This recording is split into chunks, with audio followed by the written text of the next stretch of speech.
Біздер аман есен атаға келдік. Бекет атадамыз. Қазір кіріп шықтық. Тілегіміздің бәрін айтып, біз Алюш. Екеуміз ғой, басқа жан жоқ.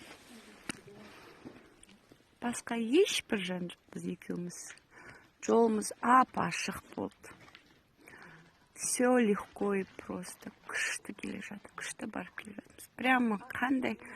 Потом салам тағы да видеодан. Чопан атада болған немізді. Прямо күшті, прямо. Жан жоқ қой, жан жоқ. Ешкім жоқ. Күшті прямо. Тілектеріміз қабыл болсын.